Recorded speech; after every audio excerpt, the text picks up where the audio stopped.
or at least an experience that taught me this at a very early age, is that Mark Cuban at one point on Shark Tank, when founders came in front of him presenting their company, he said, "Your secret sauce is ketchup." And I want for every real estate agent, mortgage professional out there that's listening right now that thinks you're very different, my question to you is, does the consumer also believe that you're different? Today's episode is going to go into how you can truly differentiate yourself, making yourself not only different in your own eyes, but more importantly, in the eyes of the consumer, which are the eyes that actually matter. Today's guest knows how to do this. He's done it over and over again. I can't wait to introduce him to you. The big question is this: how do those of us in the real estate industry with crazy amounts of ambition, how do we think bigger than the building of our own empires? How do we simultaneously seek success and significance, income and impact? My name is Justin Stoddard, and this is the Think Bigger Real Estate Show. All right, guys, welcome back to today's episode. I'm excited to introduce a very, very special guest today. His name is Ryan Grant. He is the co-creator of Neo Home Loans, also co-creator of the Art of Home Ownership, and the co-creator of Tribe Coaching and Consulting, which coaches mortgage professionals. So before I dig into all of those, let me just say, Ryan, welcome. And thank you so much for coming on the show today. Yeah, man. Thank you for having me. I think I'm going to steal your secret sauce is ketchup line. I like that one. That's a good one. You know, I've stolen a lot from you since you came and presented in Portland a few months ago. And that's what really sparked me to want to get and highlight you on this show, because I do believe that there are many real estate industry professionals, whether they be title, whether they be mortgage, whether they be real estate, who really believe in their heart of hearts that they are very different to the consumer. Yet if you ask the consumer, separate from the agent being present or the professional being present, the agent would say, yeah, they're good and we're friends. What they do different than anybody else, I don't know that they could articulate it. And I really today want to delve into how do we actually make the value proposition that we have different. And I want to do that because I've heard your value proposition at Neo, and it is different. And I truly believe that. So in fact, let's just start with your story, right? How did you get here? Kind of talk to us a little bit about your background in co-creating Neo, as well as these other impressive platforms that are really helping people to differentiate. Well, not dissimilar to most people. I kind of fell into the mortgage industry by accident. I was going to be an attorney, so I was enrolled in law school and just didn't have any money to pay for law school, needed to find a way to make money and save it to pay for law school. I also was kind of disenchanted with the legal system, so I wasn't really passionate about going in that direction like I used to be when I was younger. But brother-in-law says he made a bunch of money in the mortgage industry in the first month. And I said, well, what's a mortgage? And do they have one of those mortgage companies around me? Was able to go get a job there. And for the first, from 2005 to 2008, 2009, I just did everything wrong, right? I didn't have any mentorship or leadership that helped me really understand the business in a good way. There was no relationship-based lending. It was all call center, refinance-based stuff. And so I didn't really know the mortgage industry, even though I'd been in it for quite a while. And I was going to get out of the industry. And my dad says, why don't you just give it one more shot and, try and go meet realtors and have them send you their business and use your people skills.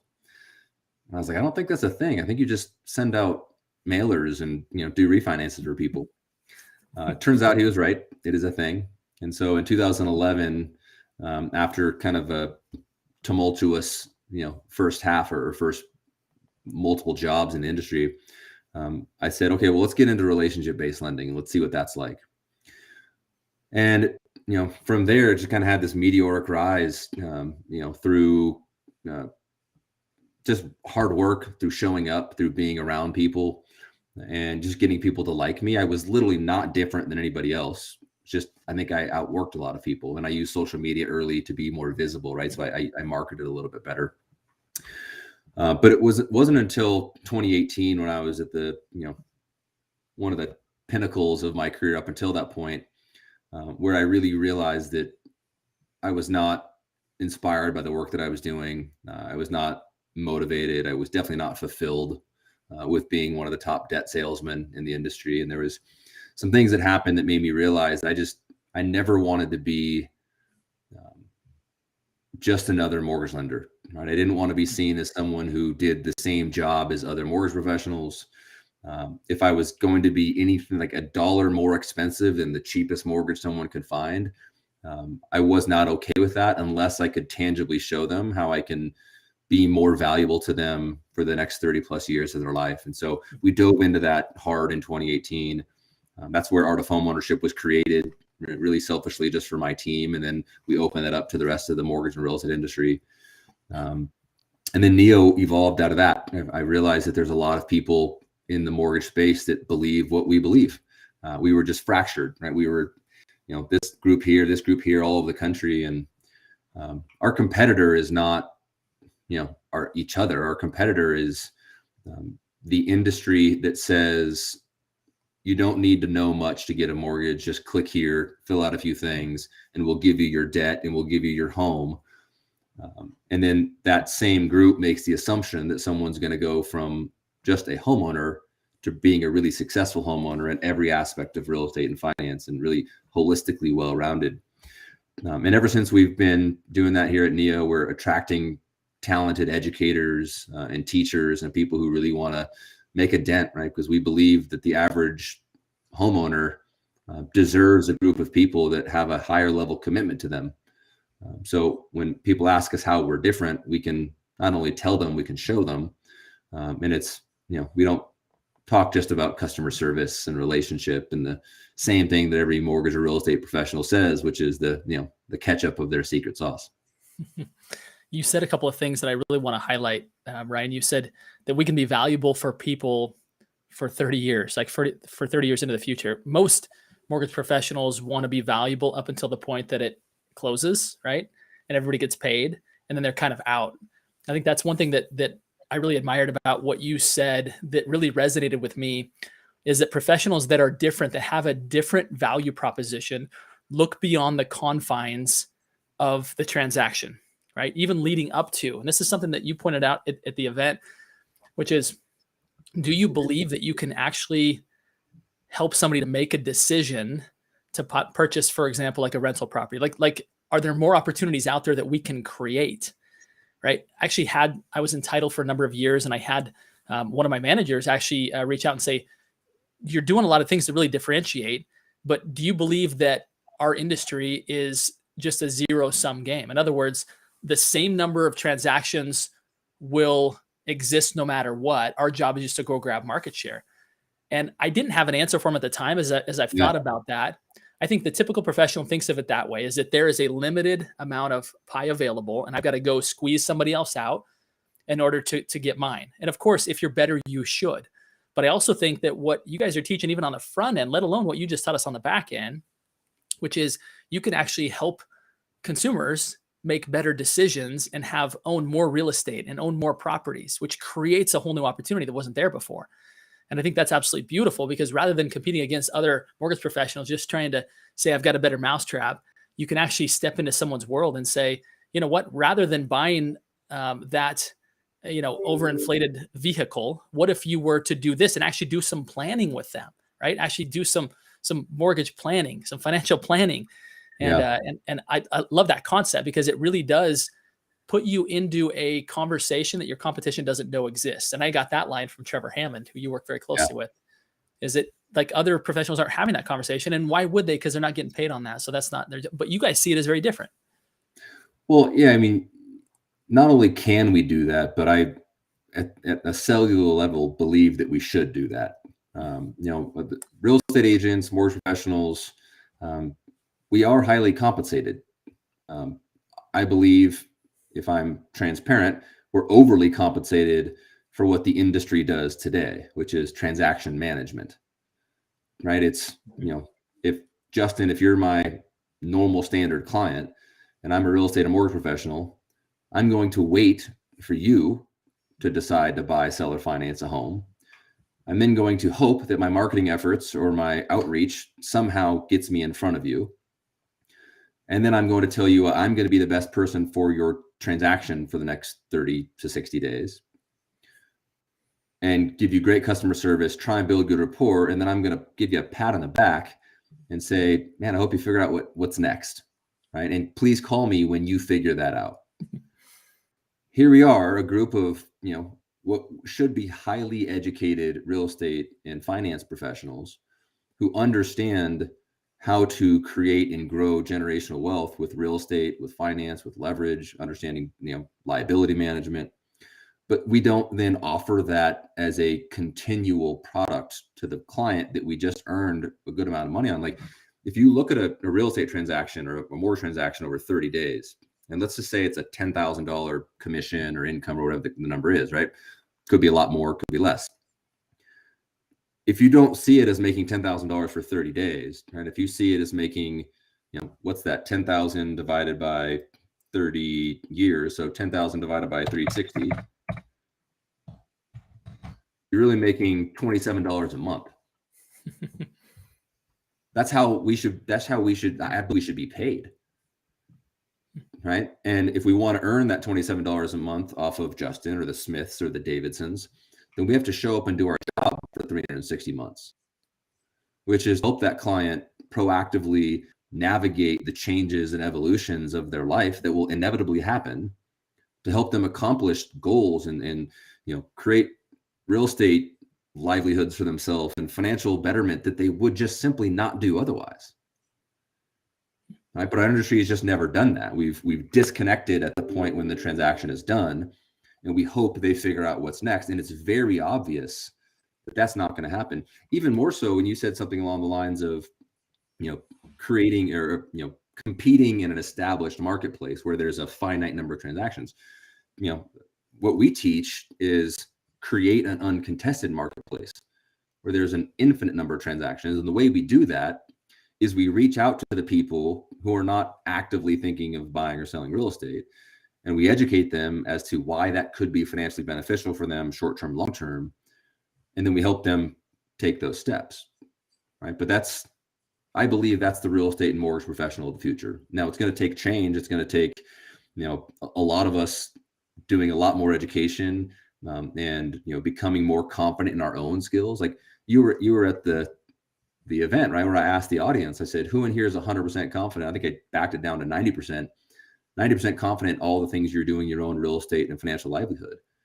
And there was like a half a hand that went up, right? Which just means that we need to be better as real estate and mortgage professionals in our own lives, right? With our own education levels around all areas of real estate and finance, so we could confidently go to the market and say, look, you're using real estate professionals wrong.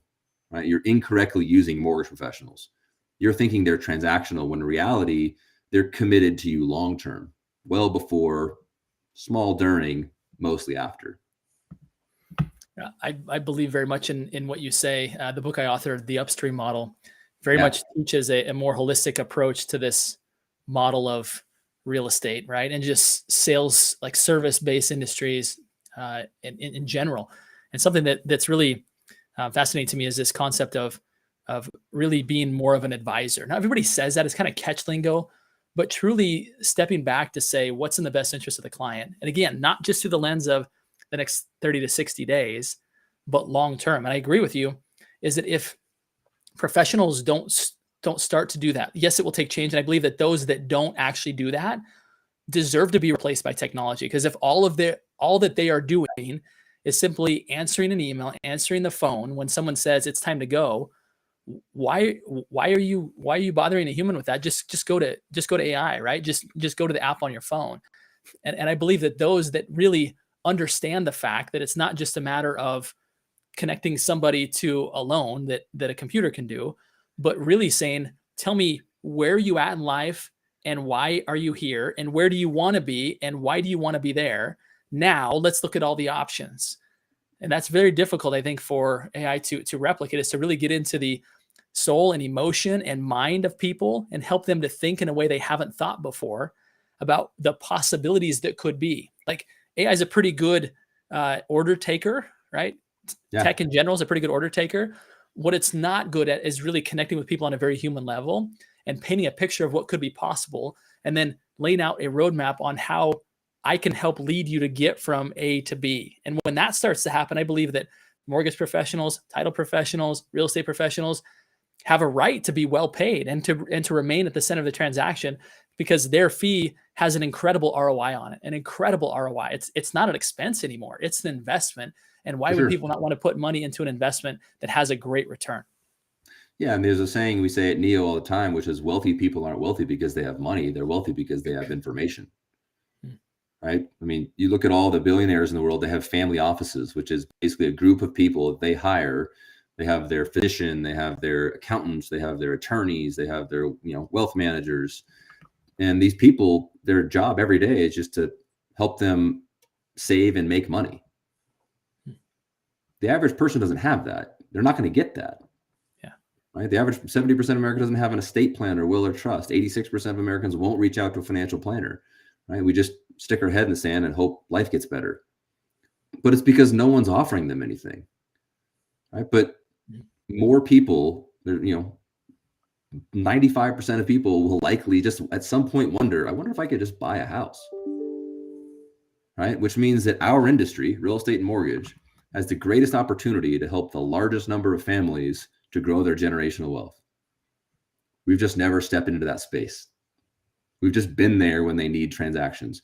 And the problem now in today's environment is that, there's a product that very few people want, and moreover, very few people understand it. Right? Only 16% of Americans think it's a good time to buy a house. Right? So 1 out of 10 people, and that 1 out of 10 person is wildly misinformed about the housing market. Right? So if we don't do a very good job of, getting upstream, as your book talks about, we have too many salespeople and not enough people who want to buy our product.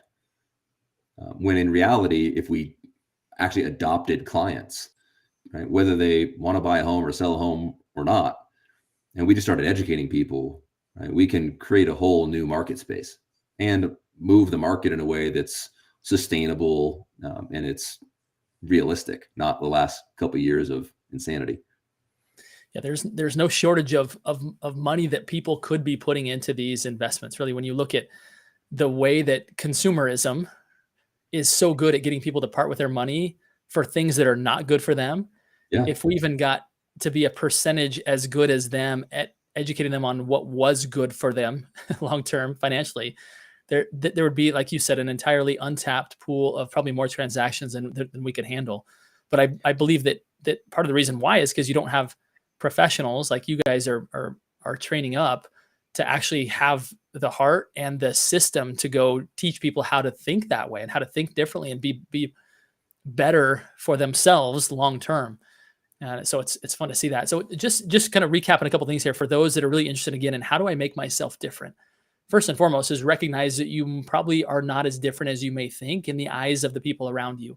The only thing that may be differentiating you is the fact that maybe you show up more often, right? Kind of like you talked about at the beginning, right? Like I kind of won because I showed up and I outworked people. Yeah. And although that's good, I think that's the baseline for winning in business. Actually creating something different is kind of the second evolution that you experience later on, right? Which is, boy, there's a lot of opportunity for me to add more value to clients. I think that's where the second step of creating a unique value proposition is what do clients need that they're not getting right now? And how do I solve that? Right. It's not inventing something that who knows if somebody likes this, no, but what's a real problem that people are faced with? Maybe an opportunity that they're missing out on or a problem that they continually run into. Solve that problem and add it to what you're already doing. And now you have a unique value proposition. Would you agree with that? Yeah, there's a saying that I say quite often, which is, early in your career, you get paid for what you do. But if you evolve and you turn into what you should, then later in your career, you get paid for what you become. And, I've been fortunate to move kind of more into the public speaking, stage of my career where I'm speaking to groups of realtors and lenders and consumers. And one of the things that I learned from one of my mentors in public speaking was that if you get up in front of the audience and you're concerned about you and you're in it for you, they're going to feel that and it's not going to land. But if you get up in front of the audience and you're really excited on what you're going to give them, right? Like the benefit they're going to get from hearing the information that you're sharing, then it's a really powerful tool. And the way that translates or should translate to real estate is, I was actually reading an article this morning.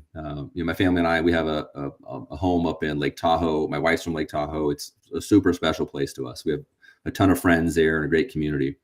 And I was reading this article, which is really sad. It's just essentially it's almost become unlivable, right? Because it's not easy to get to from other areas. And because the home prices have gone up so much, the average person who, grew up or lived in Lake Tahoe is kind of being forced out, right? Like, if they didn't buy a home, rents are rising so fast, and all the second homes and Airbnbs, that people have to move out of the area, and then they can't even afford to come back and work the, lower paying jobs that support the infrastructure for all the tourism. And so that hit me like a ton of bricks, because it said in 2012, the average home price in Lake Tahoe was in the $300,000 mark.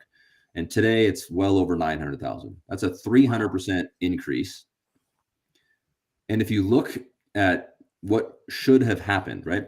All the real estate professionals and mortgage professionals in that market, if we would have given courageous advice, and I didn't do this early in my career, so I'm just as culpable as anyone else.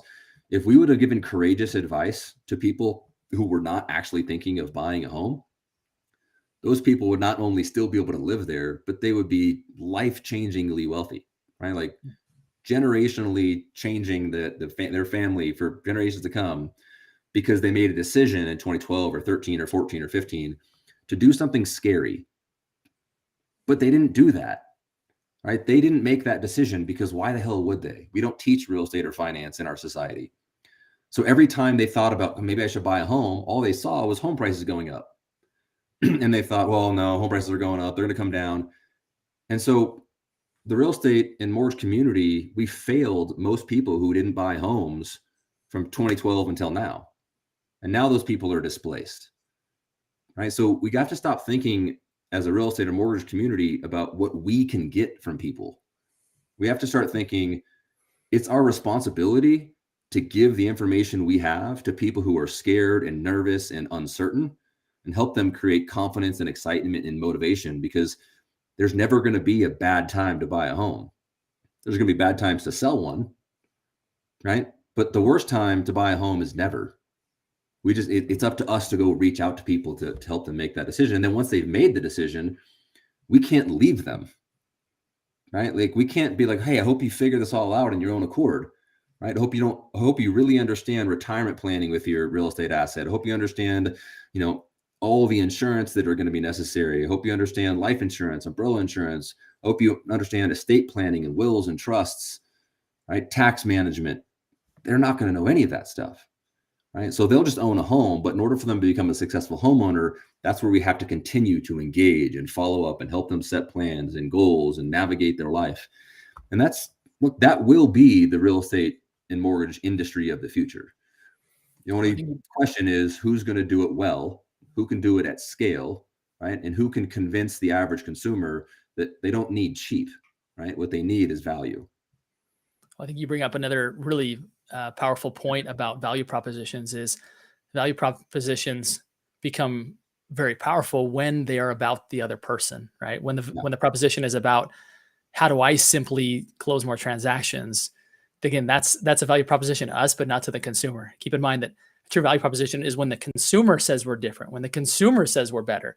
And you just identified that there's a real loss when we don't actually bring that to the marketplace, when we hold back on that, or either we aren't taught how to do that, or we don't have the courage to do it. Like you said, is that we're not the only ones that suffer. Yes, we suffer because big missed opportunity, but really generations of other people suffer because we held back information that could have really helped them. And I think there's probably a question coming in everybody's mind of like, oh my goodness, Ryan, how do I do this, right? Like, how do I offer that much support for 30 years, right? What is that like? What are the logistics of that? I can't continue to call people every month and give them financial advice.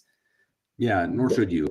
Yeah. Right. So it depends on who's asking the question. If it's a real estate professional, the first step is partner with a mortgage professional that has this in their DNA, because the systems, the technology, and the resources that we have on the mortgage side of the equation are very different than what is available currently to real estate professionals. So that partnership allows it to be actually even more impactful, right? If a real estate professional tries to do it on their own, or a mortgage professional tries to do it on their own, we're missing a big piece, right? Because when I give people real estate advice, I need, Justin, who's the real estate professional, to actually help me with that side of the equation, because that's not my specialty, and vice versa when it comes to financial planning of the real estate and the mortgage, right? So a partnership with a lender or a realtor that is pushing your value to a new level is something that every real estate and mortgage professional should strive for right now.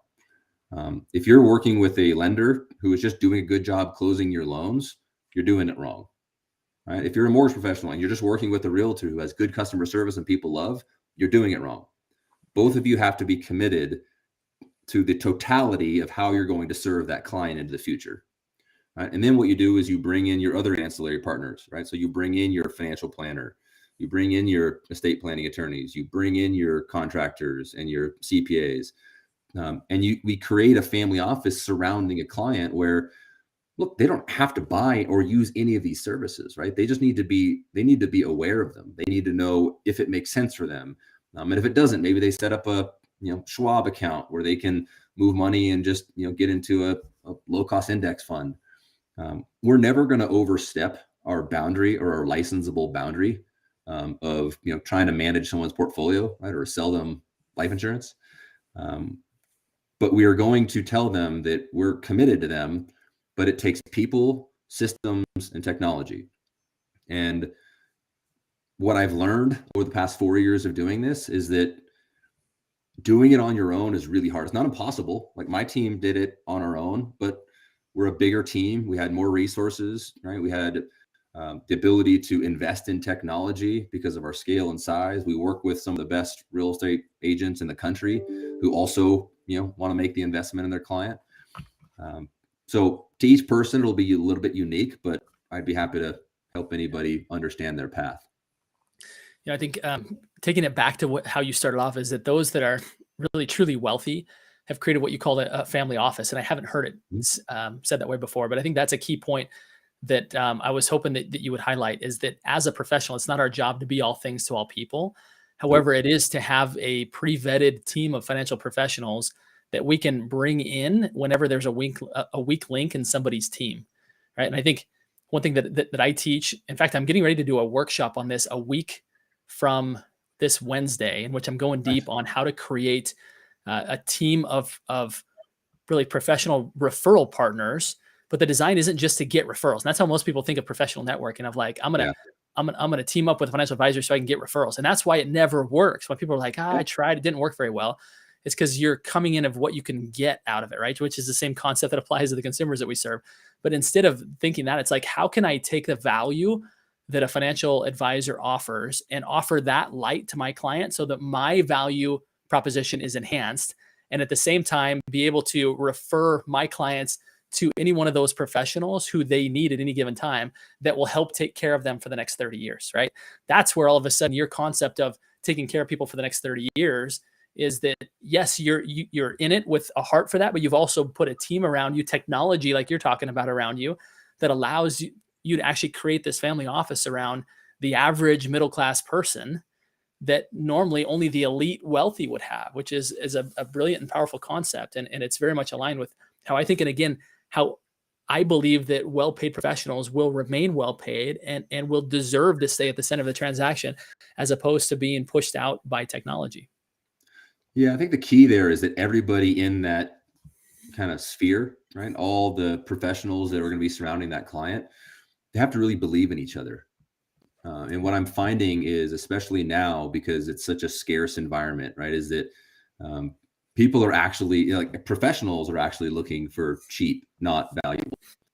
We're finding, real estate professionals are like, I just need the cheapest lender, has the lowest rates, because they kind of misconstruing that might mean that their client has a better chance of buying a home, right? When in reality, it's largely the opposite, right? Because maybe they could home, but they don't know if they should or if they must, right? And we need to really believe in all the partners that we're referring to, that we say, look, this is going to be the most valuable person in your life in this arena, and they're going to make or save you more money than you could ever potentially save by trying to go the cheap route. Yeah. Right? And our industry is just devolving into this, mess of who can do it the cheapest and who can disconnect the most and who can disintermediate the person who's giving advice and guidance and education, because they believe that that's what the consumer wants. It's this self-fulfilling prophecy. Like they believe it because we keep saying it, right? Like go to Google and type in how to find the best mortgage lender. Right? And you're going to get 20 pages of rate cost, rate cost, rate cost. Right. And then type in, who's going to help me become a successful homeowner? And it breaks the internet. It doesn't even know what that term means. Right. So we have to get away from, cheap is necessary. Now, competitive, yes. Right. But the real question is, what are you getting for what you're paying? Right. And that's where there's a big differentiator. And that's the thing that we believe that we need to help the consumer understand, right? Is that you need a team of people committed to your long-term success that will work for 30 years, not for 30 days.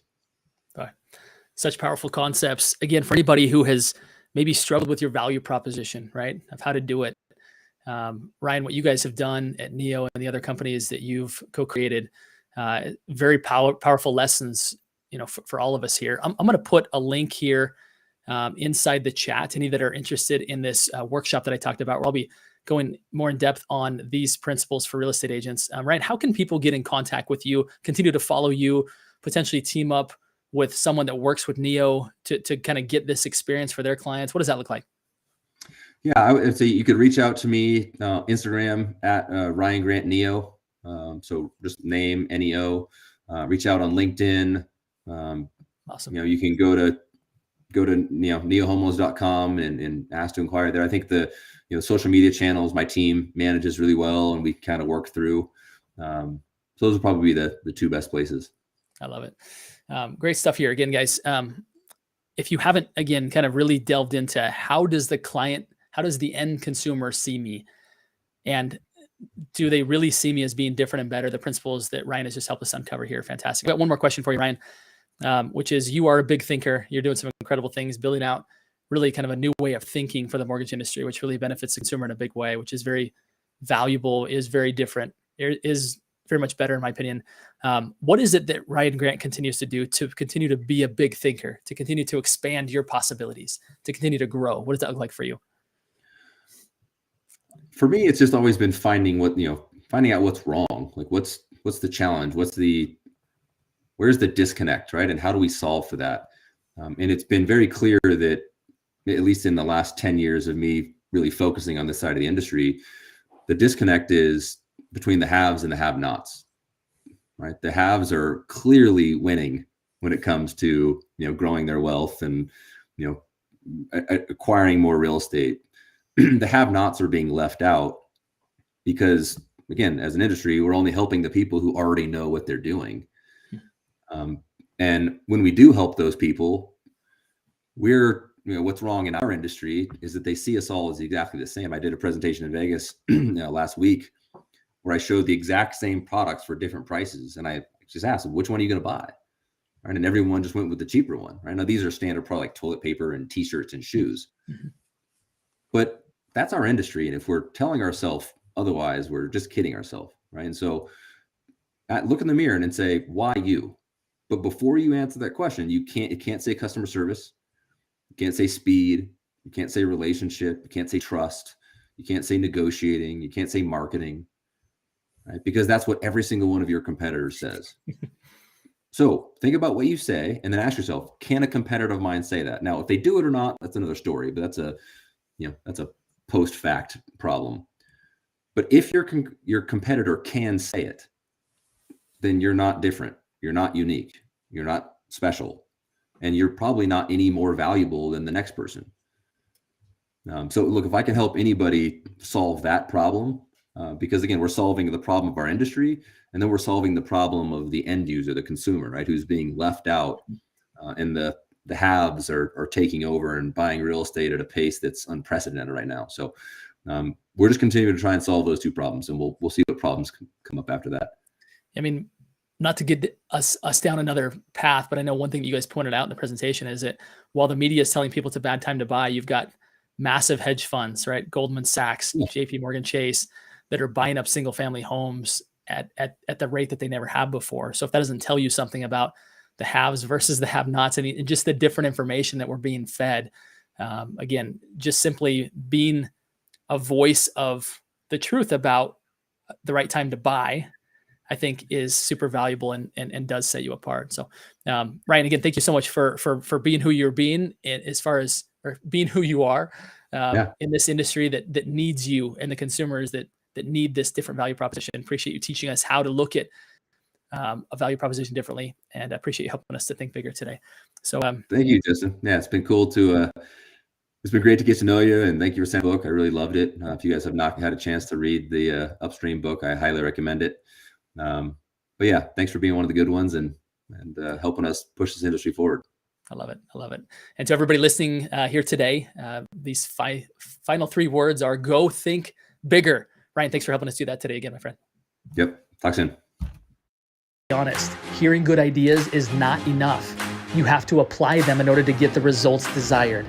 If you found value in today's episode, then you're really going to love the community of big thinkers and high achievers that we are building in order to help you to apply the principles taught today. If you're not yet a member of Think Bigger Real Estate on Facebook, go sign up now.